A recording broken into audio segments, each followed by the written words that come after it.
Hare Krishna. So ఈరోజు మనము లక్ష్మీదేవిని అంటే మన దగ్గర ఉన్న డబ్బుని, ఆపులెన్స్ని భగవంతుని సేవలో ఎలా వాడచ్చు అనే దాని గురించి డిస్కస్ చేద్దాం. సో డబ్బు అనేసరికి అందరికీ చాలా ఇష్టమైన సబ్జెక్ట్ అది. It's not about subject, money is honey. So ప్రతి ఒక్కరు పొద్దున లేచింది మొదలు నైట్ పడుకునే వరకు డబ్బు వెనకాలనే పరిగెడతారు. ఎందుకు? కారణం ఏంటి? మనీ ఈజ్ హనీ అని ఎందుకు అన్నారు? ధనం మూలం ఇదం జగత్. So many myths are there. So that is considered as highest truth, but that's not the highest truth. So we will discuss how one should spend their hard earned money, or వంశపారంపర్యంగా వచ్చిన డబ్బులు అయి ఉండొచ్చు, ఆస్తి పాస్తులు అయి ఉండొచ్చు. So Lakshmidevi అంటే not only money. Yes, డబ్బు ఆఫ్ కోర్స్. లక్ష్మీదేవి కృపా కటాక్షాలు ఉంటే డబ్బులు వస్తాయి. సో లక్ష్మీదేవి కృపా కటాక్షాలు ఉంటే డబ్బులు ఒకటే కాదు. జనరల్గా లక్ష్మి అంటే మనం డబ్బుతోటే రిలేట్ చేస్తాము. ఆపులెంట్ లైఫ్, కీర్తి ప్రతిష్టలు అండ్ డబ్బు ఆఫ్ కోర్స్. సో ఇదంతా లక్ష్మీదేవి కృపా కటాక్షాల ద్వారా వస్తాయి. సో ఎలా మనము దాన్ని భగవంతుని సేవలో ఉపయోగించవచ్చు, ఉపయోగిస్తే ఏమవుతుందో, ఉపయోగించకపోతే ఏమవుతుంది అనేది మనం దీనిలో చర్చ చేద్దాం. జనరల్గా చాలామంది కష్టపడి చదువుతారు. కష్టపడి చదివి దేనికోసమో అని అంటే మనీ, డబ్బు కోసం, మంచి జాబ్ అంటారు, లేకపోతే మంచి బిజినెస్ కోసము. So that ultimate end goal ఏంటి? మనీ సంపాదించడం. సో మనీ వస్తుంది. మనీ వస్తే ఎలా దాన్ని మనం వాడాలి అంటే ఒక ఉదాహరణ ద్వారా దీన్ని మనము డిస్కస్ చేసే ప్రయత్నం, అర్థం చేసుకునే ప్రయత్నం చేద్దాం. ఒక తండ్రి, ఒక ఫాదర్కి నలుగురు పిల్లలు ఉన్నారు. ఒక పిల్లగానికి 10 రూపాయలు ఇచ్చిండు, ఒక పిల్లగానికి 20 రూపాయలు ఇచ్చిండు, ఇంకో పిల్లగానికి 50 రూపాయలు ఇచ్చిండు, ఇంకో పిల్లగానికి 100 రూపాయలు ఇచ్చిండు. సో మెటీరియల్ పాయింట్ ఆఫ్ వ్యూలో చూస్తే ఒక్కొక్కరికి ఒక్కొక్క రకమైన ఓడికల్ నెంబర్ ఇచ్చిండు. Money 10 rupees, 20 rupees, 50 rupees, 100 rupees. 10 rupees ఇచ్చిన వాడికి, అరే వెళ్ళి ఒక పాల ప్యాకెట్ కొనుక్కరాపోరా, పెరుగు ప్యాకెట్ ఏదో ఒకటి, ఆ 10 రూపీస్లో ఏదో వస్తే అది తీసుకురాపోరా అని చెప్పిండు.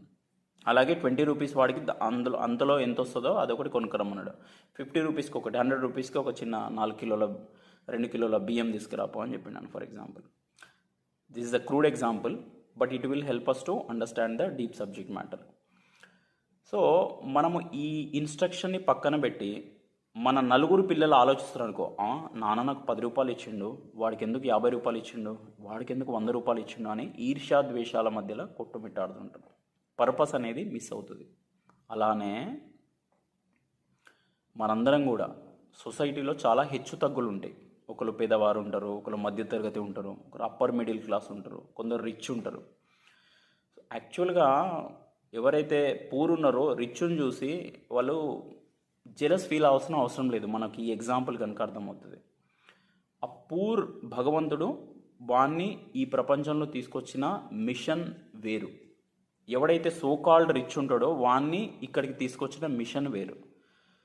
సో నువ్వు పూర్, యాక్చువల్గా poor is considered as a luckiest in this material world.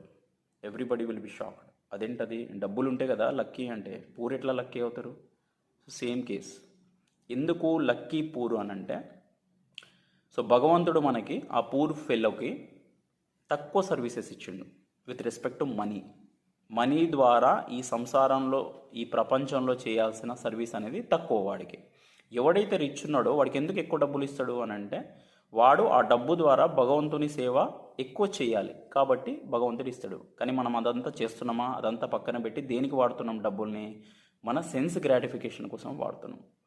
అంటే ఈ ఒళ్ళును సుఖపెట్టడం కోసము, లేక ఈ ఒళ్ళుకు సంబంధించిన ఉంటారు కదా ఫ్యామిలీ, ఎక్స్టెండెడ్ ఫ్యామిలీ, సో వాళ్ళ సెన్స్ గ్రాటిఫికేషన్ కోసం మనం ఈ డబ్బుల్ని వృధా చేస్తున్నాం. ఎందుకు చేయొద్దు? ఇంత కష్టపడ్డది నా కోసం, నా ఫ్యామిలీ కోసమే కదా అనే ఒక ఫిలాసఫీ అనమాట. మన నరాల్లో జీర్ణించుకుపోయింది అది. ఇక్కడే ఒక రహస్యం ఉంది. ఏంటి అని అంటే, లక్ష్మీదేవిని భోగించే అధికారం ఓన్లీ దేవాది దేవుడైన శ్రీకృష్ణ భగవానునికి మాత్రమే ఉంది. ఎందుకు? Lakshmidevi is a wife of the supreme lord. So భోగించే అధికారం ఎవరికి ఉంది? ఓన్లీ భగవంతునికి మాత్రమే ఉంది, మనకు లేదు. So if you understand this, will be very careful in dealing with the money. మరి పిసునుగట్టులాగా బతకాలన్నా డబ్బులన్నీ వాడుకోకుండా ఏంటి అని అంటే, లక్ష్మీదేవి భగవంతుని ప్రాపర్టీ కాబట్టి మనకి ఎంత డబ్బులు ఇచ్చినా మన బేర్ మినిమం నెసెసిటీస్ కోసం మాత్రమే మనం ఉంచుకొని మిగతాదంతా భగవంతుని సేవలో మనం వాడాలి. వాడకపోతే ఏమవుద్ది సార్? రావణాసురుడు ఏం చేసిండు? సీతామాతను భోగించాలని తీసుకుపోయాడు. వాడి గతేమైంది? సో లక్ష్మీదేవిని, సీతామాత అంటే ఎవరు? లక్ష్మీదేవి. లక్ష్మీదేవిని భోగించే అధికారం భగవంతునికి మాత్రమే ఉంది, ఇంకెవరికి లేరు.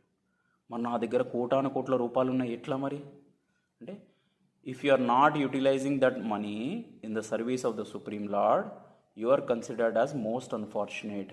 ఏమవుద్ది? నేను ఈ శాస్త్రిక ఇన్స్ట్రక్షన్ పట్టించుకోను, నా ఇష్టానుసారంగా నేను ఖర్చు పెడతా, ఏమవుద్ది? పెద్ద ఫరక్ పడదు కదా. లేదు సార్, కర్మబంధన. లక్ష్మీదేవి మనందరికీ అమ్మ. అమ్మ ఏం చేస్తుంది? బేర్ మినిమం నెసెసిటీస్ మనకి ఇస్తుంది. టైంకి ఫుడ్, టైంకి బెడ్, అన్ని బేర్ మినిమం నెసెసిటీస్ ఇస్తుంది. బేర్ మినిమం నెసెసిటీస్ కాకుండా ఇంకా ఎక్స్ట్రా చేసేది ఏదైనా మన నెత్తి మీద కర్మబంధనలాగా చుట్టుకుంటుంది. ఇప్పుడు చెప్పండి, డబ్బులు బాగుండడం అనేది అదృష్టమా దురదృష్టమా? సో మనీ భగవంతుడు మనకి ఎక్కిస్తున్నా అంటే, ఆ నలుగురు పిల్లల ఎగ్జాంపుల్ మనం స్టార్టింగ్లో అనుకున్నాం కదా. 4th పిల్లగాడికి 100 రూపాయలు, అందరికంటే ఎందుకు ఎక్కువ ఇచ్చిండు? వాడితో 100 రూపాయల సర్వీస్ అవసరం ఉంది ఈ ప్రపంచంలో. వాడు వెళ్ళి ఆ 100 రూపాయలకు సంబంధించిన 2 కిలోల బియ్యం తీసుకొస్తే వాడు సర్వీస్ కంప్లీట్ అవుతుంది. లేదు ఈ 100 రూపాయలతోటి నేనే ఎంజాయ్ చేస్తా అంటే హీ విల్ గెట్ కర్మ. This is as simple as that. So ఇది వినడానికి బాగానే ఉంటుంది, ప్రాక్టికల్ ఆచరణలో పెట్టాలంటే చాలా కష్టం. సో ఎప్పుడు ఇది ఈజీ అవుతుందంటే, ఇది ఆల్రెడీ ఆచరణలో పెట్టిన డివోటీ సాంగత్యం తీసుకుంటే తప్ప ఇది ఆచరణకు అసాధ్యం. ఇది మనీ ఈజ్ హనీ అండి, ఇంత టఫ్ ఇన్స్ట్రక్షన్స్. ఎస్, శాస్త్రాల్లో ఇదే ఉంది. మరి లక్ష్మీదేవిని భోగించే అధికారం దేవాది దేవునికి మాత్రమే ఉంది, మనకు లేదు. సో మన దగ్గర ఉన్న కోట్లు లక్షలు ఏవైతే ఉన్నాయో అవన్నీ భగవంతుని ప్రాపర్టీ, భగవంతుని సేవలోనే వాడాలి. మరి మనం ఉపవాసం ఉండాలా? లేదు. సో బేర్ మినిమం నెసెసిటీస్ ఏవైతే ఉన్నాయో వాటిని మనం తీర్చుకోవచ్చు. ఎందుకంటే అది కన్న తండ్రి, మన కన్న తల్లి ద్వారా మనకి ఇస్తుంది కాబట్టి బేర్ మినిమం నెసెసిటీస్ తీసుకోవడానికి మాత్రమే మనకు అధికారం ఉంది. ఎక్సెసివ్ ఏదైతే ఉందో అదంతా భగవంతుని సేవలో పెట్టాలి. ఎలా పెట్టాలి? భగవంతుని సేవలో నేర్పిస్తారు. భక్తుల సాంగత్యం రెగ్యులర్గా తీసుకుంటే నేర్పిస్తారు. యూట్యూబ్లో నాకు ఒక 2-3 మినిట్స్లో అర్థం కావాలంటే అవ్వదు. అది రెగ్యులర్గా సాధన చేయాలి, భక్తి సాధనలో. మచ్చుకు ఒక ఉదాహరణ అని అంటే, ఇప్పుడు రథయాత్ర జరుగుతుంది, జగన్నాథ రథయాత్ర ప్రతి సంవత్సరం. సో దానికి లక్షలు కోటాను కోట్లు ఖర్చు అవుతుంది. వాళ్ళు ఎవరైనా పర్సనల్గా తింటున్నారా? లేదో, అందరి కోసమే కదా. భగవంతుని కృప అందరి మీద ఉండాలనే కదా జగన్నాథ్ బలదేవ్ సుభద్రాని బయటకు తీసుకొస్తారు. దానికి ఖర్చు అవుతుంది కదా. అట్లాంటి వాటికి మనము డబ్బులు ఎవరైతే ఉంటుందో ఎక్సెసివ్, అలాంటి వాటికి ఇవ్వాలి. భగవద్గీత ప్రచారం జరగడానికి కాస్త ఖర్చు అవుతుంది కదా, వాటిలో స్పెండ్ చేయాలి. లేదండి ఇంత కష్టపడి డబ్బులు సంపాదిస్తాను, నేను ఇలా వృధా చేయలేను అంటే అది వృధా కాదు యాక్చువల్గా. That is what is the instruction of the శాస్త్ర. చెయ్యనండి నా వల్ల కాదు అని అంటే, be ready for the karma bandhana, because we do not have any authority to enjoy the Lakshmi Devi. So we should remember that. So మనలో చాలా over smart batch అనుకుంటారు, లేదండి శాస్త్ర విస్త్ర నేను నమ్మను. సో మళ్ళీ ఆ సిటిజన్ ఎగ్జాంపుల్ జ్ఞాపకం తెచ్చుకోవాలి. సో ఇక్కడ నా ఒపీనియన్ మీ ఒపీనియన్ కాదు. శాస్త్రాలో ఏముంది? శాస్త్ర ప్రకారము లక్ష్మీదేవి భగవంతుని ప్రాపర్టీ. సో మనీని భోగించే అధికారము భగవంతునికి మాత్రమే ఉంది, మనకి లేదు. లేదంటే అది నేను పట్టించుకున్న పిల్లల కోసం నేను దాచిపెడుతున్నాను, భూములు, జాగలు, ప్లాట్లు రకరకాలుగా కొని పెడుతున్నాను.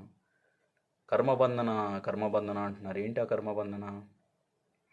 You are earning, you are working like an ass and you are accumulating the wealth for your next generation, which means what? కర్మబంధన. So they need to repay you in some other జన్మాస్, in other life times they have to repay you. అంటే ఇప్పుడు ఇస్తున్నావు నువ్వు, తర్వాత జన్మలో వాడు నీకు బ్యాక్ ఇచ్చేయాలి. సో చర్య ప్రతిచర్య. So this is what is a కర్మబంధన. What is the value of giving and again taking? So give it to Krishna. So that is the point. లక్ష్మీదేవిని భోగించే అధికారం ఓన్లీ భగవంతునికి మాత్రమే ఉంది. మనకి ఓన్లీ బేర్ మినిమం నెసెసిటీస్ మాత్రమే మనం తీసుకొని మిగతా అంతా భగవంతుని సేవలో మనము ఖచ్చితంగా ఖర్చు చేయాల్సిందే. So this needs expert guidance. We should not go with the sentimental way. Over నైట్లో మనం మొత్తం అట్లా త్యాగం చేసేసి ఏదో పేరు కోసమో దేనికోసమో అని కాదు. It should go under A expert guidance. So this is what is the point.